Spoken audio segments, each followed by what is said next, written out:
Bab 971.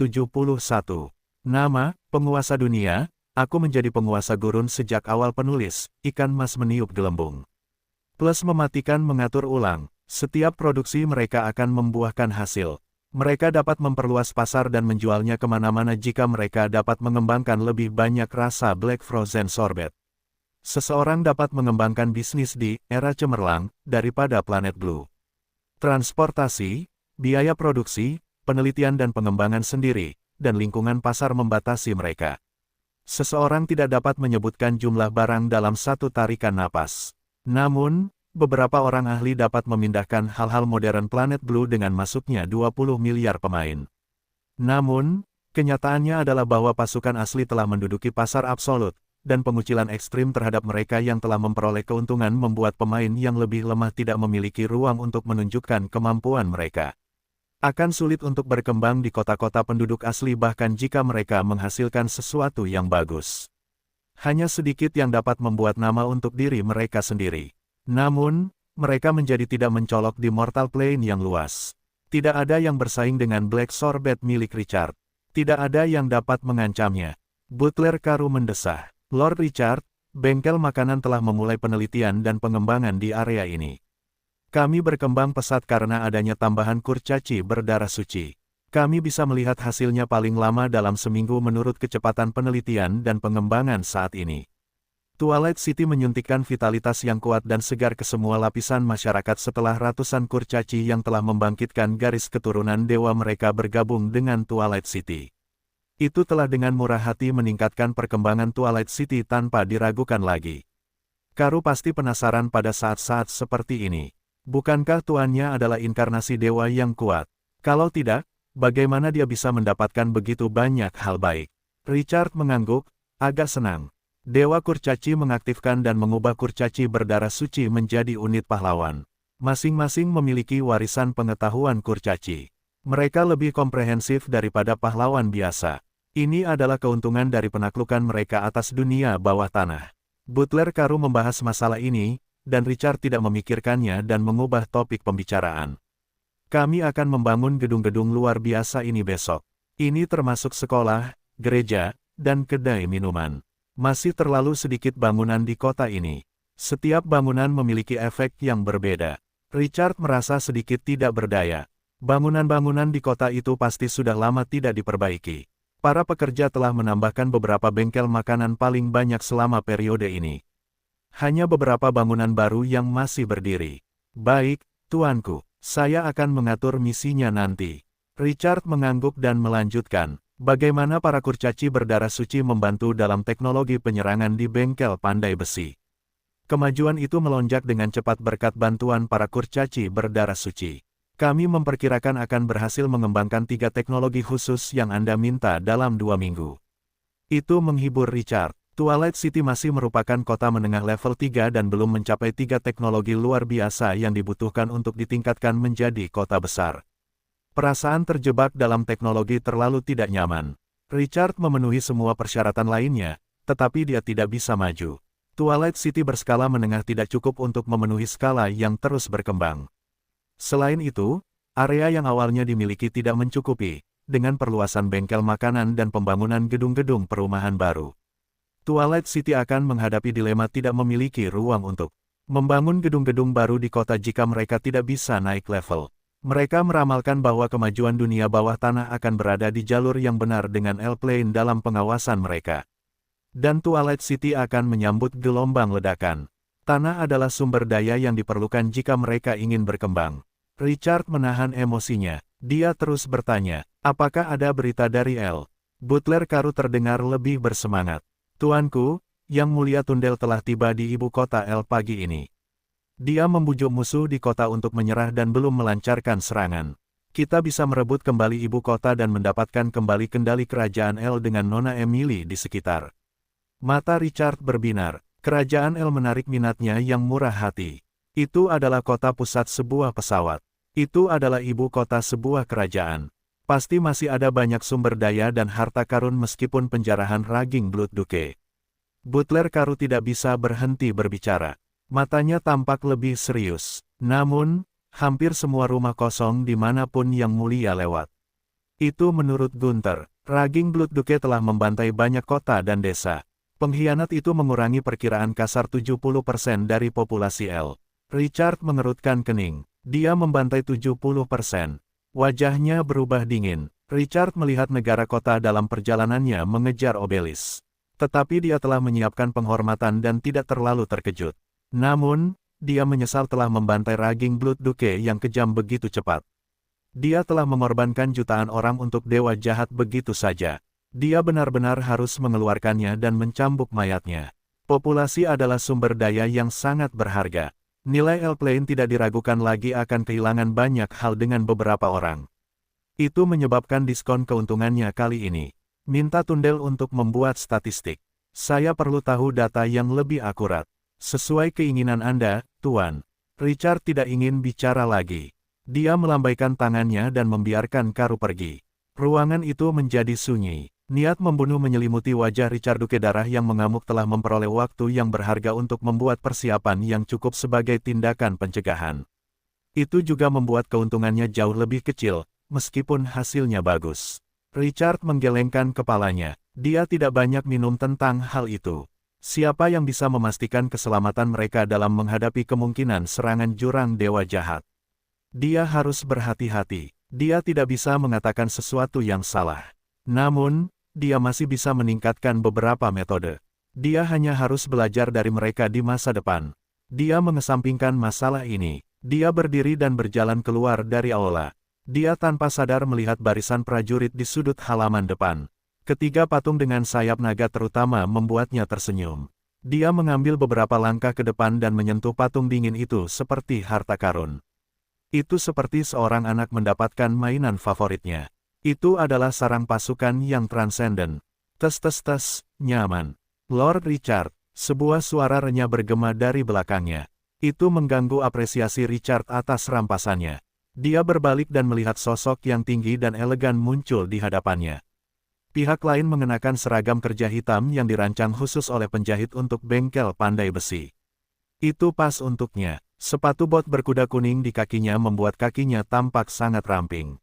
Palu tembaga bergagang panjang di punggungnya lebih tinggi satu kepala darinya. Itu membuat temperamennya berubah dari gadis tetangga menjadi gagah berani. Adele, harta karun Twilight City telah berada di bawah perlindungan pandai besi yang sangat penting.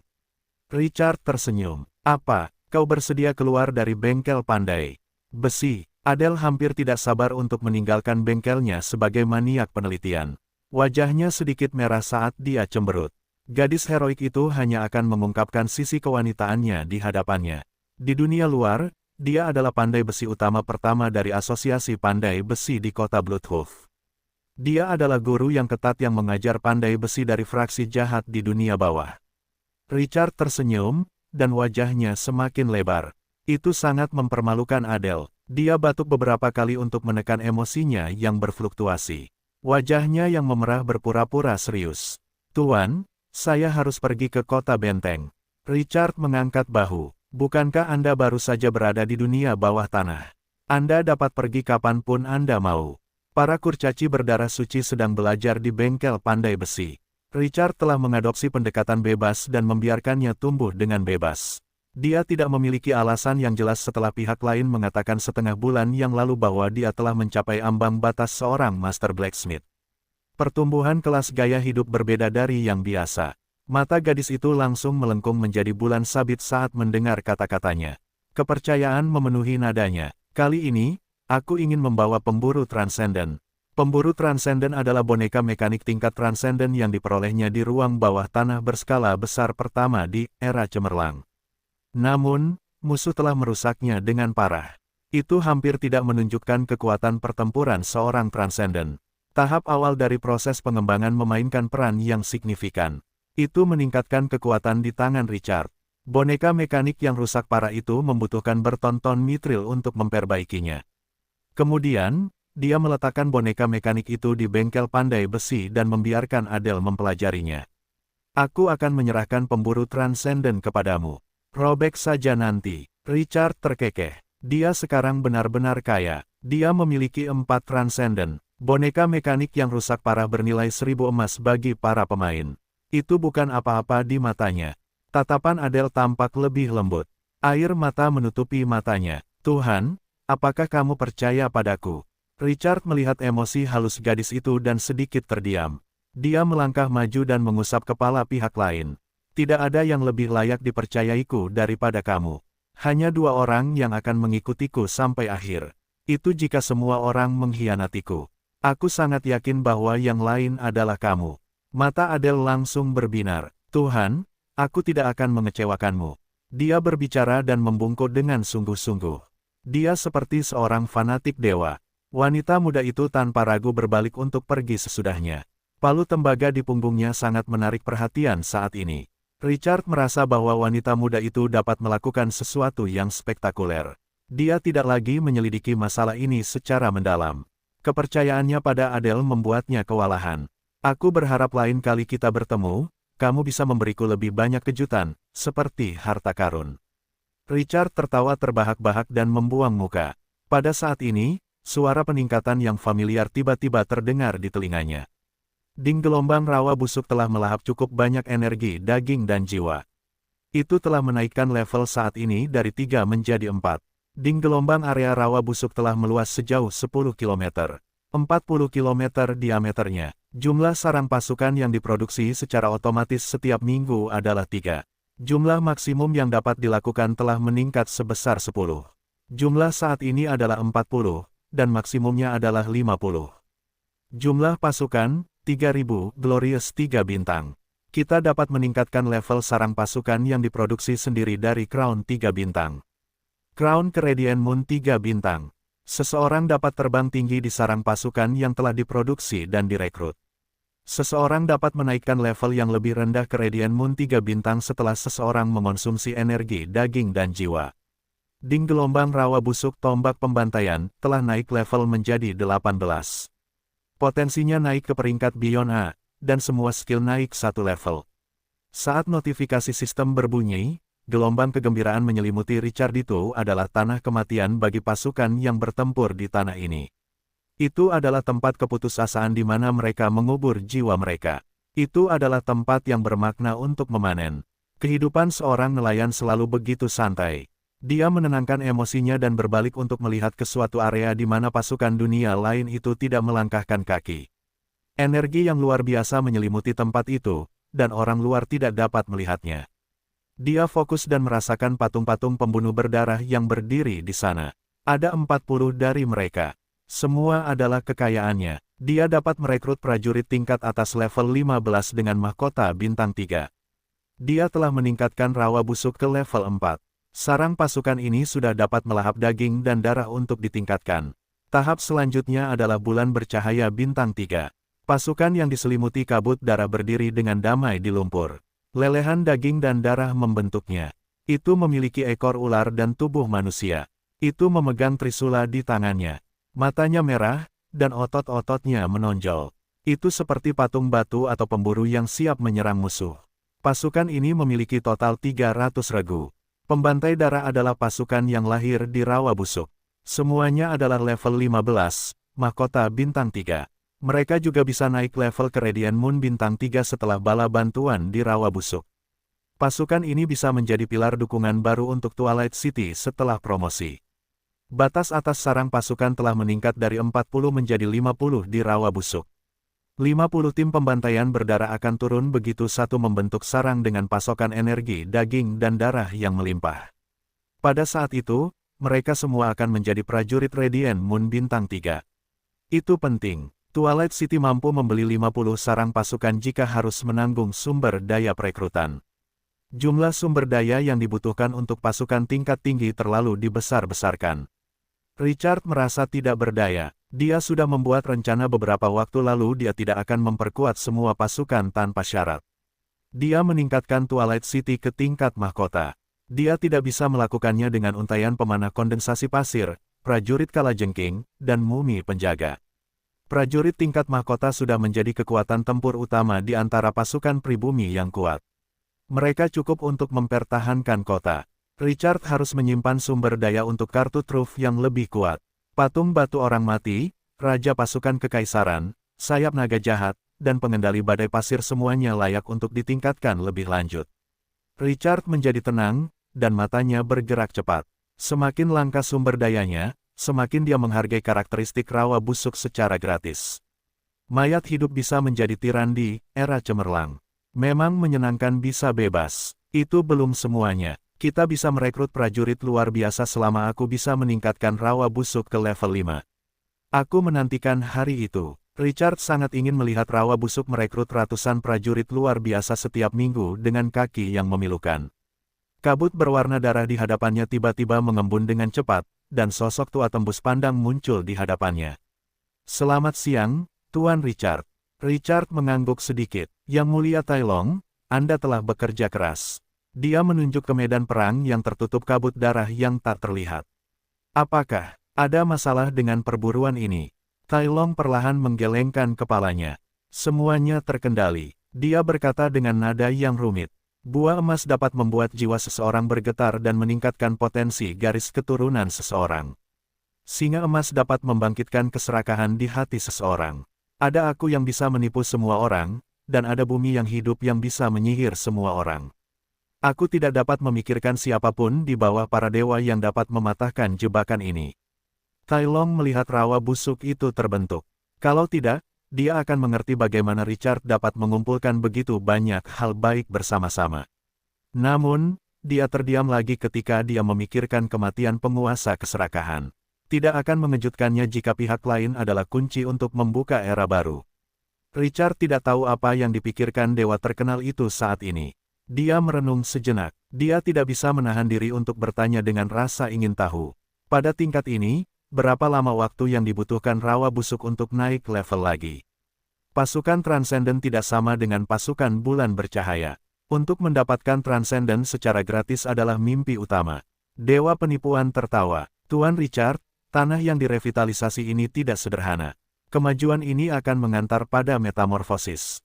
Jadi jumlah daging dan darah yang dibutuhkan bisa 10 kali lebih banyak dari yang dapat Anda bayangkan."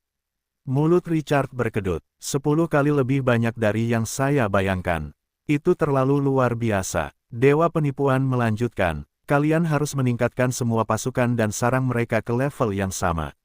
Itulah prasyaratnya. Kita perlu meningkatkan 3.000 prajurit mahkota ke Radiant Moon.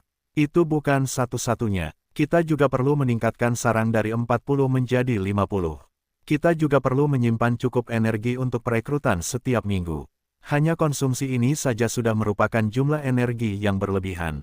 Sudah cukup sulit untuk memenuhi persyaratan ini. Bahkan lebih sulit lagi untuk menembus ke peringkat 5. Lagi pula, ini dalam kondisi rawa busuk yang kehilangan banyak nyawa." Tai Long terdengar sedikit tidak senang. "Kita perlu memelihara beberapa prajurit bulan yang bersinar, meskipun 20 pesawat ini memiliki populasi bentuk kehidupan yang besar saat rawa busuk itu maju. Energi daging dan darah yang mereka berikan segera tidak dapat memenuhi permintaan. Selain itu, buah emas terus-menerus merangsang para penguasa pesawat itu. Saat ambisi mereka tumbuh, keserakahan melahap akal sehat, dan jumlah prajurit yang tewas dalam pertempuran meningkat. Mereka tidak akan bertahan lama jika ini terus berlanjut. Rawa busuk sekarang menjadi batu gilingan daging dan darah. Puluhan ribu atau bahkan ratusan ribu nyawa jatuh setiap hari. Mereka tidak mampu membiarkan orang lain memakan mereka untuk waktu yang lama." Richard kehilangan kata-kata. Kehidupan lebih dari 20 pesawat tidak cukup untuk rawa busuk itu. Sepetak tanah yang diaktifkan ini benar-benar tidak normal. Dia mendesah pelan. Rencana untuk memperluas ladang penangkapan ikan harus dimasukkan dalam agenda sesegera mungkin. Peningkatan ini meningkatkan diameter rawa busuk dari 30 menjadi 40 km. Daerah yang dicakup sudah dilebih-lebihkan, meskipun hanya 10 km. Selain itu, kabut berwarna darah dapat mengaburkan indera dan penglihatan seseorang. Rawa dapat menampung ratusan ribu pasukan yang bertempur di dalamnya, jadi tidak akan sesak. Selain itu, umpannya sudah ada di sana. Itu sudah cukup untuk mengendalikan situasi dengan dewa penipuan sebagai manipulator. Tai Long mengangguk setuju. Tidak ada yang bisa menahan godaan buah emas. Yang paling dia optimis tentang di ladang pemancingan ini adalah pohon kuno dewa itu menghasilkan buah. Hal-hal palsu dapat menipu orang untuk sementara waktu, tetapi tidak untuk semua orang. Itu mungkin untuk dimakan. Itulah sebabnya umpannya menggoda. Lord Richard, cacing pasir hampa di tanganmu itu bisa berguna. Kita hanya harus menggunakannya dengan baik. Richard mengangguk dengan senang. Dia sengaja mengangkatnya untuk ini. Itu berguna. Tubuh cacing pasir hampa sudah mendekati panjang 90 meter. Itu secara bertahap akan mendekati ukuran cacing pasir dewasa. Itu telah meningkatkan waktu untuk membuka celah spasial secara signifikan. Saya akan mengirim cacing pasir hampa ke rawa busuk untuk mendengarkan perintah saya. Yang Mulia Tai Long, mohon terus bantu saya mengendalikan situasi. Itu tugas saya. Dewa penipuan tersenyum dan mengangguk. Richard tiba-tiba teringat sesuatu dan berbisik ketika melihat situasi sudah stabil. Yang Mulia Tai Long, apakah Anda tidak menemukan obelis yang saya sebutkan sebelumnya di alam ini? Dewa penipuan memperhatikan kehalusan dalam nada suaranya dan menjadi tertarik. Tuan Richard, Anda tampaknya telah memperoleh sesuatu di El. Bisakah Anda memberitahu saya apa yang ada di dalam obelis itu? Richard menatap lurus ke mata pria itu, matanya menyipit. Dia memikirkan pro dan kontra. Dewa penipuan hendak berbicara. Dia tersenyum. Tiba-tiba aku tidak penasaran lagi. Kau tidak perlu memberitahuku lagi. Dia mengangkat bahu. Aku tidak menyadari bahwa dimensi-dimensi yang terhubung ke alam naga ini semuanya adalah dimensi yang memiliki sebagian kekuatan batu dari yang kuno. Sesuatu telah membuat dimensi-dimensi ini berlubang dan tidak sempurna. Aku bahkan belum pernah melihat yang transenden. Itu tidak akan luput dari deteksiku jika seseorang tidak menyembunyikan obelis yang kau sebutkan di dekat batu dimensi. Dewa penipuan dan kebohongan, Tai Long, percaya diri dalam aspek ini sebagai dewa. Dia adalah satu-satunya yang bisa berbohong kepada orang lain, dan tidak ada yang bisa berbohong kepadanya. Richard menatapnya dalam-dalam. Mungkin ada harta karun yang berhubungan dengan para dewa di obelis itu. Tapi obelis yang aku tangkap tidak memilikinya, jadi aku tidak yakin seperti apa atau bagaimana bentuknya. Tolong beritahu saya sesegera mungkin jika Yang Mulia Tai Long mengetahuinya. Dewa penipuan itu menatapnya dengan serius dan tidak membahas topik ini lebih lanjut. Kedua belah pihak adalah orang-orang bijak, dan Richard sudah cukup mempermalukannya dengan mengatakan hal itu. Akan menjadi pelanggaran baginya jika dia terus bertanya. Richard tidak ingin menyembunyikan terlalu banyak dari pihak lain. Dia bisa saja mengungkap aturan kuno di obelis cepat atau lambat. Namun, tidak bijaksana untuk membiarkan terlalu banyak orang tahu sebelum dia mendapatkannya. Sayap mengepak saat ini. Suara itu tiba-tiba datang dari belakang. Richard tanpa sadar berbalik dan melihat patung batu orang mati saat mendekat dengan kecepatan tinggi. Patung itu mendarat di sisinya dan berkata dengan cepat dengan suara yang agak kosong. Tuan Karu telah mengirim pesan penting. Kami telah menerima berita dari Lady Sina dan Dark Valkyrie. Mata Richard berbinar-binar, semangatnya bangkit. Sina dan Faye, apakah mereka kembali? Kedua pilar kekuatan pertempuran ini meninggalkan kota Solan atas kemauan mereka sendiri untuk berlatih dan naik level di suku Krina. Tanpa diduga, dia telah pergi selama berbulan-bulan, dan bahkan Dunelord belum kembali dari serangannya di Twilight City. Akhirnya, ada berita tentang mereka lagi. Dia melihat dari atas. Dia bisa melihat gelombang hitam yang terbentuk oleh serangga raksasa yang tak terhitung jumlahnya di tanah dan dengan cepat melonjak menuju kota yang menjulang tinggi. Ada cangkang keras, capit yang ganas, duri ekor yang tajam, dan tubuh yang cacat. Itu memperlihatkan semua organ yang tidak sesuai dengan estetika biasa. Pemandangan ini sudah cukup untuk membuat orang gemetar ketakutan. Satu saja sudah cukup. Jumlah mereka padat seperti semut dan cukup untuk melemahkan kaki veteran itu. Gelombang serangan yang tumpang tindih menutupi kota di kedalaman gelombang pasang yang mengamuk yang membuat mereka terluka. Tembok kota yang kokoh berada dalam bahaya, dan banyak tempat telah runtuh.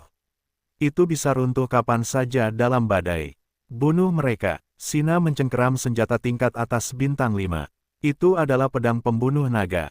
Dia melihat cacing-cacing raksasa itu sementara mereka dengan tak kenal takut melonjak ke arahnya seperti gelombang pasang. Sosoknya selalu menjadi yang pertama muncul di hadapan pihak lain tanpa cacing raksasa yang memanjat tembok kota. Ki darah terbakar keluar dari tubuhnya. Pedang baja panjangnya yang patah menyala dengan energi yang tak ada habisnya. Senjata itu mencabik cacing raksasa setinggi 7 hingga 8 meter seperti tahu. Sosoknya seperti kilat saat dia bergerak melalui bagian medan perang yang paling intens. Para prajurit yang bertempur bersamanya di tembok kota jatuh satu demi satu di bawah dampak cacing raksasa. Sosok-sosok di sekitarnya tampak semakin sedikit. Waktu yang tidak diketahui telah berlalu. Garis merah tiba-tiba muncul di awan tebal di langit. Kemudian, warna merah dengan cepat menyebar dan menyelimuti dunia. Cacing raksasa yang masih menyerang dengan ganas menjadi gelisah saat ini. Kemudian, ia mundur seperti air pasang. Sosok ganas itu menghilang tanpa jejak. Yang tertinggal hanya mayat-mayat yang berlebihan di depan tembok kota. Sina mendongak, dan bulan merah diam-diam muncul di awan. Awan yang menutupi langit dan bumi tidak bisa mendekati bulan darah. Sesuatu pasti telah memaksanya menjauh. Hatinya yang tegang perlahan menjadi rileks ketika dia melihat pemandangan yang sudah dikenalnya ini. Dia tahu bahwa suku Krina telah selamat dari bencana lain. Itu karena hal serupa telah terjadi berkali-kali dalam sebulan terakhir. Sina, kamu baik-baik saja. Suara lelah di belakangnya menyela pikirannya. Dia berbalik dan melihat seorang prajurit wanita setengah baya berlumuran darah bersandar di tembok kota. Dia memegang pedangnya dengan satu tangan dan mencoba berdiri tegak. Lengannya yang gemetar membuat orang khawatir bahwa dia mungkin akan jatuh ke tanah di saat berikutnya. Komandan Karen, aku baik-baik saja. Sina melihat wajah pihak lain sambil memaksakan senyum. Namun, dia tidak bisa menyembunyikan kelemahan dalam nadanya. Karen menghela napas panjang. Baguslah kau baik-baik saja. Dia melihat keluar tembok kota dengan ekspresi yang rumit. Pada saat ini, cacing-cacing raksasa itu telah menghilang tanpa jejak. Itu lebih menakutkan di hatinya. Suara serak itu perlahan berkata, cacing-cacing raksasa ini membekukan serangan mereka setiap kali Crimson Moon terbit. Mereka akan membuat comeback berdarah ketika Crimson Moon mereda. Selain itu, mereka akan menjadi lebih kuat. Dia merasa sedikit tercekik saat mengatakan ini. Cacing-cacing raksasa bersembunyi karena mereka takut pada Crimson Moon. Itulah yang dia pikirkan pada awalnya. Dia melihat seekor serangga yang hanya level 10. Dia telah melukai ini dan naik ke 15 ketika Crimson Moon berulang kali bangkit. Dia punya firasat buruk. Dia memiliki banyak dan konfirmasi terakhir. Serangga-serangga itu menyerap kekuatan Crimson Moon. Mereka bisa menggunakannya untuk menjadi lebih kuat. Tatapannya tidak bisa tidak menjadi redup ketika dia memikirkan ini. Sina, sepertinya kita tidak punya harapan. Ruang terdistorsi menyeretnya sementara tidak dapat terhubung ke dunia luar. Mereka menghabiskan setiap hari dalam perang. Kurang dari 2 kelompok besar suku yang tersisa. Suku Krina telah mengumpulkan kekuatan selama bertahun-tahun yang tak terhitung jumlahnya. Jantung Sina berdebar kencang, dan dia mencengkeram pedang panjang bajanya yang patah dengan erat. Komandan Karen, kita belum kalah. Tuanku telah mengirimiku pesan tadi malam. Dia akan tiba hari ini. Sina selesai berbicara, dan ketidakpuasan yang kuat menyelimuti nada bicara Karen. Suaranya bergema bahkan sebelum Sina bisa menjawab. Diam, masih memikirkan tuanmu. Pesan, kamu pasti berfantasi setelah kehilangan semua kekuatanmu dalam pertempuran. Ruang ini tidak memiliki cara untuk terhubung ke dunia luar. Dan harta yang kita gunakan untuk mengirimkan informasi ke dunia luar tidak lagi berfungsi sejak seminggu yang lalu. Kekuatan kekacauan spasial telah memblokir segalanya. Berhentilah bermimpi, Sina. Terima kenyataan. Kita tidak memiliki siapapun untuk diandalkan di suku Krina. Kita hanya bisa mengandalkan diri kita sendiri. Kata-kata agresif ini menenangkan Sina. Dia menghela napas dan tidak membantah. Sina berbalik dan melihat seorang prajurit wanita. Perang itu merusak sebagian besar baju kulitnya. Darah menutupi banyak lukanya, tapi dia mempertahankan tatapan penuh tekad. Dia mengangkat kepalanya dan menatap langsung ke mata Sina. Sina perlahan berbicara, Molly, aku mendengarnya dengan telingaku. Tuanku akan datang. Tidak peduli apa, dia akan datang. Prajurit wanita itu tidak bisa menahan amarah di hatinya dan berteriak dengan marah. Akan datang. Kamu hanya tahu bagaimana mengatakan itu, tapi di mana dia? Bahkan jika Grace Mainland Overlord itu kuat, bisakah dia menghancurkan ruang ini? Apakah dia seorang transenden atau legenda? Keheningan yang memekakkan telinga mengikuti raungan marahnya. Dia berbalik untuk melihat ke arah lain. Keputusasaan dan kesedihan yang tak terkatakan menelan nadanya. Jadi bagaimana jika Grace Main Overlord Anda datang? Dewa Kobold diam-diam memata-matai kita. Itu bahkan menyeret Dark Valkyrie yang kuat ke dalam kehampaan. Pasukan kita hanya tersisa dengan 1000 anggota suku. Sekarang sudah terlambat. Bala bantuan tidak dapat mengembalikan kehidupan sesama kita yang sudah mati. Yang bisa kita lakukan hanyalah menghadapi akhir dari suku kita yang tersisa. Kita mengecewakan leluhur kita. Bulan Crimson turun, dan cacing-cacing raksasa itu akan menghancurkan kota Krina dengan gelombang serangan. Nada suaranya terdengar melengking lagi. Sina, bangun. Musuh kita adalah cacing-cacing raksasa yang menjijikkan itu dan Dewa Kobold dalam kegelapan. Itu dewa sejati. Aku tidak tahu. Sesuatu pasti telah menurunkan levelnya begitu banyak. Aku tidak bisa tahu tentang kekuatannya yang luar biasa sekarang. Namun, para dewa tetaplah para dewa. Kita tidak bisa bertahan lebih lama lagi. Dia mengucapkan kata terakhir. Mata prajurit wanita itu memerah. Tidak ada bekas luka yang membuat prajurit ini menangis. Namun, air mata tiba-tiba mengalir di pipinya sekarang. Jejak air mata menyelimuti wajahnya. Dia tampak patah hati yang tidak dapat dijelaskan. Situasi putus asa macam apa yang bisa membuat seorang prajurit wanita yang tak kenal takut memperlihatkan sisi yang begitu lemah. Dia menyaksikan bagaimana musuh tanpa harapan memusnahkan sesama suku. Dia tidak bisa menyelamatkan mereka. Dia tidak bisa menemukan jalan. Seseorang tidak bisa merasakan keputusasaan seperti itu tanpa mengalaminya. Karen perlahan menutup matanya ketika dia melihat ini. Mungkin sejarah suku Krina akan berakhir di sini. Dia bergumam, dan sudut mulutnya tiba-tiba melengkung. Dia membuka matanya lagi. Dia berbalik dan melihat para prajurit Krina yang tersebar di tembok kota. Orang-orang sukuku, kita masih punya satu malam. Besok, saat bulan merah terbenam, itu akan menjadi serangan terakhir musuh. Kita tidak bisa bertahan lagi. Saat dia mengatakan ini, dia melihat ke arah para prajurit yang moralnya masih tinggi. Tatapannya menjadi rumit. Sungguh prajurit yang baik. Sayangnya, mereka tidak lagi memiliki kesempatan untuk terus bertarung. Suaranya tiba-tiba menjadi melengking. Karena kita tidak punya pilihan, maka mari kita mati bersama. Mereka dapat menghancurkan suku Krina, tetapi keinginan kita untuk mencintai leluhur dan kebebasan kita mati bersama kita. Ketika musuh menyerang besok, aku akan memimpin serangan dan membiarkan darah musuh menemani kita ke tidur abadi. Dia selesai berbicara. Para prajurit di tembok kota meraung dengan panik, meskipun kelelahan dan darah menutupi luka-luka mereka. Dalam situasi putus asa ini, tidak ada yang mundur. Itulah jiwa suku Krina, dan bahkan kematian tidak dapat menghapusnya. Urat-urat di punggung tangannya menonjol saat dia mencengkeram pedangnya erat-erat. Dia akan menggunakan hidupnya untuk melindungi sesama sukunya. Tetapi dia juga mengingat misinya. Kepala Karen, tunggu sebentar. Tuan akan datang. Selama pasukan Twilight City muncul di tanah ini, dia akan mengakhiri segalanya. Molly berbalik tiba-tiba dan berjalan ke arah Sina dengan marah. Mereka begitu dekat sehingga hidung mereka bersentuhan. Dia menatap tajam kebajingan ini yang masih terobsesi dengan tuannya. Bukankah aku sudah menjelaskannya dengan jelas tadi? Kamu tahu kematian, tetapi kamu masih tidak bisa melupakan tuan itu. Jadi bagaimana jika dia datang? Bagaimana dia bisa mengalahkan Dewa Kobold?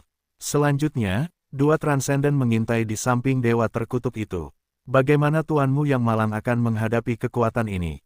Aku tahu kamu ingin mengatakan bahwa tuanmu memiliki masa lalu yang mulia, tetapi itu hanya masa lalu. Masa kini dan masa depan adalah segalanya. Baru 2 atau 3 bulan sejak kau dan Dark Valkyrie meninggalkan wilayahnya. Apakah menurutmu kekuatannya cukup untuk menghadapi para transenden dalam beberapa bulan ini? Siapa orang itu? Apakah dia dewa? Jika bukan, mengapa? Molly berharap dia bisa mencongkel kepala mantan sahabatnya dan melihat apakah serangga pemakan otak telah menguras otaknya dengan rapi. Mengapa dia sangat memuja Grace Mainland Overlord? Pesona macam apa yang dilakukan Overlord ini hingga membuat para jenius suku Krina memujanya secara membabi buta hingga jatuh ke dalam situasi putus asa dan masih menyimpan fantasi yang tidak realistis.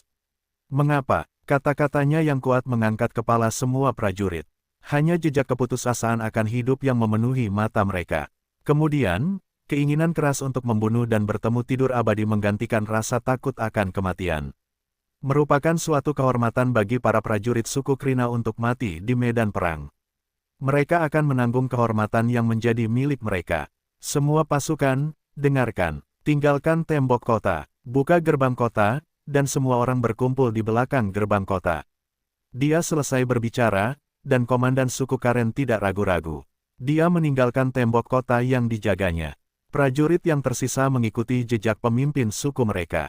Tidak ada yang berbicara di udara. Satu-satunya melodi adalah suara langkah kaki. Molly menatap Sina dalam-dalam. Ini terakhir kalinya kita bertarung berdampingan. Dia berbalik dan bergabung dengan kerumunan saat dia berbicara. Sina melihat sesama anggota sukunya di sekitarnya saat mereka berjalan dengan tekad. Emosinya sangat rumit saat ini. Dia ingin menghentikan sesama anggota sukunya. Tetapi dia tahu ini adalah tekad yang tak tergoyahkan dari suku Krina. Tak seorang pun dari Krinean akan mundur di medan perang, bahkan jika kematian dan kehancuran menanti mereka. Hening sejenak telah berlalu. Sina adalah bawahan Twilight City tetapi juga seorang Krinean yang pantang menyerah. Tuanku, maafkan aku telah mengecewakanmu. Aku tidak dapat membujuk semua orang. Aku harus menghadapi pertempuran dengan mereka sekarang. Di balik tembok kota, pasti ada sesuatu yang telah disingkirkan di antara puing-puing yang tak terhitung jumlahnya. Gerbang kota yang penuh retakan telah memblokir serangan musuh yang tak terhitung jumlahnya. Mereka membukanya lebar-lebar. Mereka telah menyingkirkan mayat-mayat yang menumpuk di depan tembok kota. Mereka menjadikan tempat itu sebagai tempat yang nyaman untuk mati. Para prajurit yang turun dari tembok kota berdiri dengan tenang. Yang terdengar hanya langkah kaki dan senjata yang saling bergesekan. Tidak ada yang memberi perintah, dan tidak ada yang memberi komando. Para prajurit yang putus asa membentuk formasi segitiga. Mereka paling jago dalam posisi pertempuran ini. Komandan Karen mengepalkan tinjunya erat-erat dan berdiri diam di depan formasi segitiga. Molly berdiri di sisi kanan lainnya. Semua prajurit yang mengambil posisi menoleh untuk melihat Sina tanpa sadar ketika langkah kakinya terdengar. Sina melangkah maju dan tiba di samping Komandan Karen di bawah tatapan semua orang. Ia menatap prajurit yang menempati sayap kiri Komandan Karen. Mavis, ini sayapku. Prajurit itu menatap Sina dengan linglung. Ia tersenyum dan akhirnya mundur selangkah. Sina tidak mengatakan apapun lagi dan berdiri dengan tenang. Tatapan Molly tiba-tiba melembut di sampingnya. Sina masih mencintai sahabatnya, meskipun dia telah bergabung dengan Grace Mainland Overlord yang licik dan rendah hati. Suku Krina tidak akan pernah hidup dalam aib. Momen realitas. Gemuruh. Bumi berguncang seolah-olah ribuan kuda berlari kencang melintasi padang rumput. Dia berdiri di tanah. Orang bisa merasakan arah getarannya. Musuh telah tiba. Suasana tiba-tiba membeku. Semua orang melebarkan mata mereka dan melihat ke depan melalui gerbang kota yang luas. Mereka menatap musuh terakhir untuk bertarung secara langsung. Bumi berguncang semakin hebat. Orang bisa melihat kerikil di tanah melompat. Cacing raksasa pertama muncul di cakrawala sesudahnya. Sosok mungil itu tumbuh dengan cepat saat cacing raksasa itu mendekat. Orang telah menggambar garis hitam tebal di belakang cacing raksasa itu. Itu seperti air pasang. Itu menenggelamkan segalanya dengan cara yang tak terhentikan. Musuh semakin dekat, bahkan jauh lebih dekat. Tekanan psikologis pada semua orang meningkat. Namun, mereka kehilangan keinginan untuk hidup. Tekanan yang melonjak dengan cepat menghilang. Tatapan mereka tampak lebih gila. Serangan balik binatang buas sebelum kematiannya adalah yang paling ganas dan kejam. Semuanya, bersiap. Komandan Karen mencengkeram pedang tempurnya yang panjang dan melengkung dengan kedua tangan dan mengangkatnya tegak di depan dadanya. Pupil matanya setajam elang. Dia tidak takut hidup dan mati. Cacing-cacing raksasa segera tiba 100 meter jauhnya. Mereka melihat ke depan, dan cacing-cacing ganas itu tampak seperti gunung-gunung kecil. Tubuh mereka yang tingginya 3,5 meter dan tingginya 7 hingga 8 meter membuat orang-orang merasa sangat tertekan.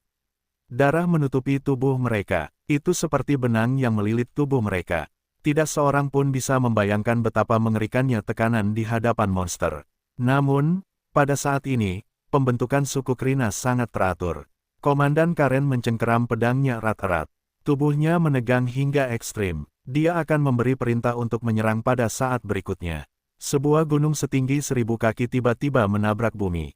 Badai tak berujung menyapu langit, dan ribuan sungai mengalir mundur. Aura yang menakutkan melonjak. Itu seperti seseorang telah menekan tombol jeda. Cacing-cacing raksasa itu tiba-tiba berhenti puluhan meter jauhnya dan merangkak di tanah. Mereka secara ajaib menggigil. Apa? Karen merenungkan kejadian itu. Jantungnya berdebar kencang. Kebingungan membanjiri indera dan kesadarannya. Teka-teki hampir membuatnya pingsan. Dia melihat serangga bertanduk tunggal raksasa saat mengepakkan sayapnya. Tingginya sekitar 5 hingga 6 meter. Aura terpancar dari sosok misterius itu. Transcendent, Panglima Cacing Raksasa. Cacing raksasa Transcendent muncul, dan sebuah suara dalam baju besi hitam terbang keluar dari belakang cacing raksasa itu. Kepala anjing yang menarik perhatian di lehernya terlihat jelas. Keganasan, kekejaman, dan kegilaan yang tak terlukiskan memenuhi matanya. Sosok itu muncul, dan cacing raksasa di tanah bergetar lebih hebat lagi. Sebuah nama tiba-tiba muncul di benak Komandan Karen.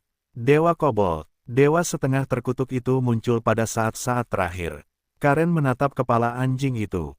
Kemarahan di hatinya hampir tak terkendali. Pelaku di balik penyegelan garis keturunan Krina. Manipulator cacing raksasa ini. Karen terbakar amarah. Dia melangkah maju dan ingin menanyai sosok menjijikkan itu. Namun, dia kehilangan kesempatan untuk berbicara. Kebencian yang tak berujung memenuhi suara Dewa Kobold dan terdengar dalam kehampaan. Di mana Tuan Daratan Grace terkutuk itu? Bajingan rendahan itu. Belum di sini. Sudah lama aku menggunakan kalian sebagai umpan untuk memancing.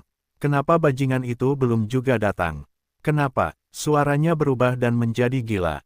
Ia melotot tajam ke arah Sina. Kau dan reptil itu. Kau punya bau bajingan itu. Kalian semua pantas mati. Kalian semua. Penguasa daratan Grace itu ingin membunuhku.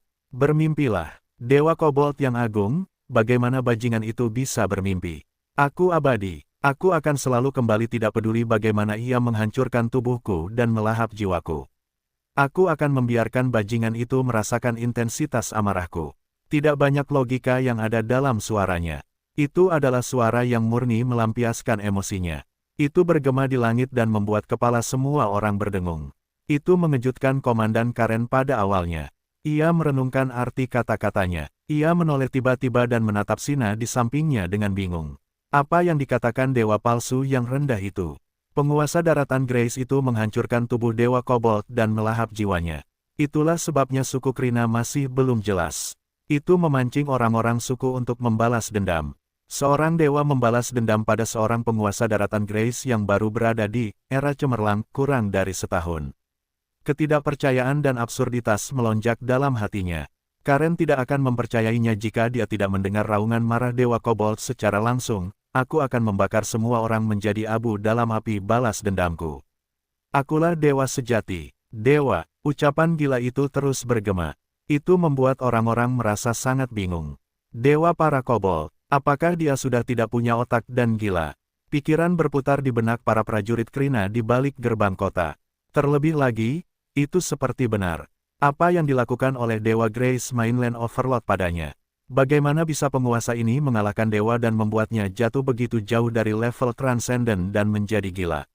Mereka tidak dapat membayangkan bagaimana seorang manusia bisa mengubah dewa menjadi seperti itu. Kesetiaan Sina pada Twilight City tidak membuat Molly terkesan. Rasa jijik bahkan menelan jiwanya. Namun, pada saat ini, dia mengingat apa yang dikatakan Sina padanya. Dewa Kobold adalah contohnya. Catatan pertempuran sebelumnya yang terdengar seperti membual menjadi tidak perlu dipertanyakan lagi. Seorang dewa bahkan telah berubah seperti ini. Apakah ada sesuatu yang tidak mungkin terjadi? Molly menatap Sina dengan ekspresi rumit. Dia tidak tahu wajah apa yang harus dia tunjukkan pada sahabatnya. Molly pulih dari keterkejutannya. Komandan Karen mendesah. Semua yang dilakukan oleh Grace Mainland Overlord tidak penting sekarang. Dia tidak ada di sini. Reputasinya tidak dapat mengubah nasib suku Krina yang menunggu. Dewa Kobold pernah memberikan kutukan garis keturunan pada mereka, dan mereka tidak dapat menyelesaikan kebencian antara kedua belah pihak. Musuh masih akan menyerang kota Krina. Atau bahkan, Dewa Kobold tidak akan membiarkan mereka bertahan hidup dan melarikan diri kali ini. Karen mengepalkan pedang. Dia menegakkan dadanya dan menatap lurus ke depan. Suaranya bergema. Ini adalah pertempuran terakhir. Kita akan mendapatkan kemuliaan kematian tertinggi kedamaian dan tidur abadi. Suku Krina, serang bersamaku. Bunuh cacing sebanyak yang kalian bisa. Bunuh. Raungan marah dengan semangat juang yang keras membangunkan semua orang. Tatapan para prajurit yang tak kenal takut berubah menjadi gila. Jadi bagaimana jika dia adalah dewa? Bagaimana suku Krina bisa lebih lemah dari Grace Mainland Overlord ketika itu bisa membunuhnya? Bunuh mereka. Formasi segitiga itu tak kenal takut saat mereka melewati gerbang kota dan bergegas keluar dari kota Krina. Mereka menumpuk mayat-mayat cacing raksasa tak jauh dari situ. Mereka seperti berlari di lembah. Beberapa cacing raksasa menyerang. Mereka merangkak, tetapi mereka tetap mengeluarkan tekanan yang mengerikan. Dewa Kobold dalam keadaan gila dan melihat pemandangan ini. Ia segera berhenti dan menatap mereka dengan tajam. Ia melambaikan tangannya dengan tajam. Aku ingin mereka semua mati. Bunuh mereka. Komandan cacing raksasa transenden di belakangnya mengepakkan sayapnya dengan rapat. Ia merasakan kemarahan dewanya. Ia segera mengangkat kepalanya dan mengeluarkan raungan yang tajam dan menusuk telinga. Pada saat berikutnya, cacing-cacing raksasa merangkak di tanah di sekitarnya dan menatap tajam ke arah para krinean yang menyerang. Raungan, serangkaian lolongan yang memekakkan telinga terdengar. Tanah berguncang, dan para monster menyerang lagi. Kerikil di tanah melompat tinggi. Kedua belah pihak bertabrakan sesaat kemudian. Energi hijau meletus dari tubuh Karen saat ia mengayunkan pedangnya ke bawah. Kaca, puci, Karen memotong cacing badak seperti tank menjadi dua. Lendir hijau berceceran di mana-mana. Pasukan di belakang mereka sama sekali tidak ragu-ragu. Mereka melindungi tubuh mereka dengan energi dan menusuk seperti bilah tajam. Para prajurit Krina mencabik-cabik musuh seperti kertas, meskipun cacing-cacing raksasa itu sangat besar. Formasi pertempuran Krina memiliki lebih dari 1000 orang dan dapat mengumpulkan kekuatan semua orang menjadi satu. Pada saat ini, cacing raksasa itu menghadapi lebih dari satu prajurit, kekuatan gabungan dari semua prajurit. Untuk bertahan melawan serangan cacing raksasa yang tak ada habisnya dalam waktu yang lama. Seseorang tidak dapat dengan mudah membantai para prajurit suku Krina seperti domba ketika menghadapi kematian. Pertempuran menjadi brutal. Serangga raksasa seukuran gunung kecil menyerbu, tetapi formasi segitiga membunuh mereka semua. Bau darah yang pekat telah bercampur dengan bau berbagai organ dalam yang terfermentasi di udara. Itu membuat medan perang menjadi lebih buruk. Dewa Kobold melayang di langit. Ia memiliki ekspresi yang aneh ketika melihat pemandangan ini. Serangga terkutuk, kalian semua pantas mati, kalian semua pantas mati. Fluktuasi energi yang mengerikan muncul di tubuhnya. Dan, tekanan yang kuat langsung meletus. Karen merasa seperti batu besar seberat 1000 pon menekan dadanya.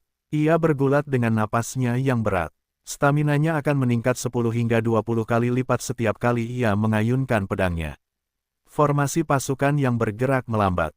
Dua sosok tinggi dan kokoh muncul di samping Dewa Kobold. Mereka juga memiliki kepala anjing yang ikonik di kepala mereka. Kedua sosok itu menatap tanah dengan lebih ganas.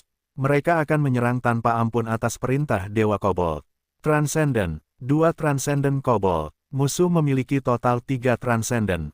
Napas Karen bergetar, dan dia merasa sedikit tidak rela. Pada akhirnya, dia masih belum mendapatkan apa yang diinginkannya. Adegan itu diam-diam menghancurkan sedikit fantasi terakhir di hatinya. Penguasa daratan Grace akan datang, tetapi tetap saja, dia tidak bisa membantu. Dewa Kobold ingin menggunakan mereka untuk memikat sang penguasa. Dia pasti punya cukup banyak kartu truf. Tidak ada yang bisa menyelamatkan suku Krina dari 3 Transcendent. Bunuh mereka. Ribuan kata dalam hatinya akhirnya berubah menjadi raungan marah. Pasukan di belakang mereka kembali bersemangat dan menyerang ke depan. Tekanan tak berujung menyelimuti jiwa mereka di bawah tatapan sang Transcendent. Tidak ada yang menunjukkan rasa takut. Kekuatan bertarungnya yang dahsyat sungguh mengejutkan sayangnya, musuh terlalu kuat. Crimson Moon telah memperkuat cacing raksasa yang tak terhitung jumlahnya ke level 15 ke atas. Suku Krina masih tidak dapat mengesampingkan apakah mereka dapat mengumpulkan kekuatan semua orang dan keuntungan kekuatan tambahan dari ukuran musuh. Itu juga diambang kehancuran di bawah serangan ganas cacing raksasa. Bunuh mereka semua. Dewa Kobold melihat bagaimana cacing raksasa berjuang untuk menaklukkan musuh. Matanya berubah menjadi merah darah, dan aura di tubuhnya berfluktuasi. Itu seperti gelombang yang menderu untuk menghancurkan segalanya. Kedua Transcendent itu tidak ragu-ragu dan segera menukik ke bawah. Aura Transcendent yang menakutkan hampir menyebabkan ruang terdistorsi. Bang! Keduanya jatuh seperti meteor. Mereka menabrak barisan prajurit Krina. Kaca, tanah meledak, dan retakan menyebar dari kelas jaring laba-laba. Dua Transcendent menyerang pada saat yang sama. Seberapa berlebihan keributan itu? Gelombang udara segera meledak di sekitarnya. Mereka menghancurkan prajurit di sekitarnya hingga berkeping-keping. Formasi pasukan itu langsung runtuh. Kobold Transcendent itu menatap suara yang paling dekat dengannya, Molly. Matanya bersinar dengan cahaya dingin saat ia melangkah maju beberapa langkah dan langsung menyerbu ke depan prajurit suku Krina yang gagah berani. Molly menggeram pelan dan tanpa rasa takut mengacungkan pedangnya ke depan. Ia menebas dengan pedangnya. Dentang, pedang panjang dan melengkung yang dapat memotong batu-batu besar itu mendarat di tangan Kobold Transcendent itu. Kobold Transcendent itu melambaikan tangannya yang lain dan meninju perutnya. Molly memutar tubuhnya saat ia menghindari pukulan fatal itu. Namun, tinju supernatural Kobold itu tidak mengenai dirinya tetapi meledak di tubuhnya. Puci, itu seperti palu raksasa yang menghantam Kobold itu. Pukulan itu membuatnya terbang lebih dari 10 meter jauhnya, dan darah menyembur keluar dari mulutnya. Molly baru berada di level 16, dan belum ada kekuatan yang membuka segel di tubuhnya. Perbedaan antara kekuatan pertempurannya dan seorang Transcendent terlalu besar. Kobold Transcendent itu tidak menunjukkan belas kasihan. Sosoknya langsung muncul di hadapan Molly dengan tatapan ganas. Ia mencabut cakarnya yang panjang. Molly ingin membalas, tetapi musuhnya terlalu cepat, dan sudah terlambat. Cakarnya yang tajam, hendak mencabik-cabik tubuhnya. Dentang, pedang dingin ikut campur dan beradu dengan cakar tajam itu. Percikan api meledak. Sosok yang kabur itu memuntahkan darah yang mengalir deras ke arah Transcendent berkepala anjing itu seperti kilat sebelum Molly bisa melihatnya dengan jelas. Sosok itu mengayunkan pedang, dan kekosongan itu terus hancur. Kekuatan yang dahsyat dan ganas dengan teknik bertarung yang luar biasa membuat Kobold Transcendent itu panik. Hal itu memaksa Kobold Transcendent itu mundur lebih dari 10 meter sebelum ia sempat mengatur napas. Cakar tajam tangannya yang lain melesat keluar seperti belati, dan kekuatan agung menyelimutinya. Ia bertabrakan dengan pedang panjang baja yang patah. Percikan api berkelap-kelip, dan logam itu berdenting. Sina, Molly baru melihat sosok itu dengan jelas saat ini. Sina memegang pedang panjang bajanya yang patah dan tanpa rasa takut menghadapi Transcendent itu secara langsung tanpa rasa takut. Selain itu, ia tampaknya tidak dirugikan. Adegan yang menegangkan ini membuat jantung Molly berdebar kencang. Bala bantuan Sina maju jauh lebih cepat daripada miliknya. Ah! Teriakan terdengar di belakangnya. Molly tanpa sadar menoleh untuk melihat. Kobold Transcendent lainnya telah menyerbu ke kerumunan. Ia mengayunkan cakarnya yang tajam, dan tidak ada yang bisa menghalanginya. Darah dan anggota tubuh yang patah beterbangan di mana-mana. Pemandangan itu tampak menyedihkan dan mengerikan. Itu langsung menyulut kemarahan Molly. Dia tiba-tiba berbalik dan berdiri. Dia mencengkeram pedang tempurnya yang panjang dan melengkung erat-erat saat dia menyerang ke depan. Dia tidak takut pada makhluk Transcendent manapun. Bunuh musuh bersamaku. Komandan Karen juga menyerang ke depan. Dia dengan paksa menghalangi sisi Kobold Transcendent itu. Cacing-cacing raksasa di sekitarnya terus-menerus menyerang dengan kekerasan yang membumbung tinggi. Darah bahkan membuat mereka semakin gila. Formasi pasukan segitiga itu runtuh, dan monster-monster berukuran besar itu menunjukkan diri seperti malaikat maut. Para prajurit suku Krina tidak kenal takut dan tidak mundur sama sekali. Namun, korban jiwa meningkat secara tragis di bawah serangan musuh yang puluhan kali lebih kuat dari mereka. Sejumlah besar tokoh jatuh setiap menit. Mereka tidak bisa lagi mempertahankan situasi. Kehancuran adalah kesimpulan yang sudah pasti. Molly menatap putus asa pada para Kobold Transcendent yang tanpa henti membantai para prajurit Krina. Dia tahu dia tidak bisa mengubah nasib mereka. Yang bisa dia rasakan hanyalah sakit hati yang menyiksa jiwa. Namun, dia telah menghabiskan semua kekuatannya untuk menghentikan musuh. Dia tidak pernah menginginkan kekuatan sebanyak ini. Sebuah sosok muncul pada saat ini. Puci, sosok tiba-tiba jatuh di depannya. Molly tanpa sadar menoleh. Pupil matanya yang perlahan memudar memantulkan bayangan Sina yang terluka. Sina, dia tidak bisa lagi menyelesaikan kalimatnya. Sosok yang terluka di tanah tiba-tiba terbalik dan bergegas menuju yang Transcendent dengan kecepatan yang lebih cepat. Sikapnya tak tertandingi, namun, dia jatuh berulang kali, tidak peduli bagaimana veteran wanita ini melemparkan serangan yang tumpang tindih. Prajurit yang tak kenal takut ini hanya memiliki potensi untuk menjadi Beyond Areng. Pemakan jiwa gelap, Kratos, yang memiliki pola dasar bos, nyaris berhasil membunuh Raging Blood Duke tingkat Transcendent meskipun harus menukar nyawanya sendiri. Sina menghadapi para Transcendent dengan kekuatannya sendiri tanpa bantuan dari siapapun. Molly kehilangan lebih dari setengah kekuatan pertempurannya setelah dia menerima serangan hebat dari Transcendent itu. Itu membuatnya gemetar. Dia tidak berdaya menghadapi kekuatan absolut. Tidak peduli seberapa keras dia mencoba, para Transcendent seperti gunung besar yang menekan kepala mereka. Itu membekukan orang-orang tanpa daya. Para Transcendent memusnahkan kekuatan terakhir suku Krina. Dewa Kobold berdiri tinggi di langit. Ia melihat ke bawah ke pemandangan itu. Matanya memantulkan kesenangan yang luar biasa. Serangga-serangga ini pantas mati. Kurang dari 300 orang dari suku Krina yang tersisa. Mereka kelelahan, dan darah menyelimuti tubuh mereka. Komandan Karen jatuh ke tanah setelah Kobold Transcendent itu menyerangnya. Prajurit jahat berkepala anjing itu membantai rakyatnya dengan kejam. Dia mengerahkan seluruh kekuatannya tetapi tidak bisa bangkit lagi. Dia menatap rakyatnya yang menyedihkan saat dibantai. Dia berusaha sekuat tenaga untuk memegang pedang panjang melengkung di tangannya, tetapi luka robeknya menghalangi lengannya untuk mengangkatnya. Bang! Puci! Seekor cacing raksasa menghantam sosok yang berlumuran darah dan dengan putus asa terbang ke sisi Komandan Karen. Molly! Mata Karen memerah ketika dia melihat gadis itu masih mencoba untuk bangkit dan terus bertarung. Kemudian, Kobold Transcendent itu berjalan ke arahnya dengan mengerikan. Karen merasakan bahwa tubuhnya telah kehilangan seluruh kekuatannya. Dia tidak bisa lagi menyelamatkan rakyatnya. Yang bisa dia lakukan hanyalah memejamkan mata. Untuk kedamaian dan tidur abadi. Dia tidak tahan melihat Molly dilahap di depannya. Dia tidak bisa lagi mengangkat pedang panjang melengkungnya. Sudah waktunya untuk menyambut kejayaan yang telah lama dia nantikan. Namun, dia masih merasa sedikit menyesal.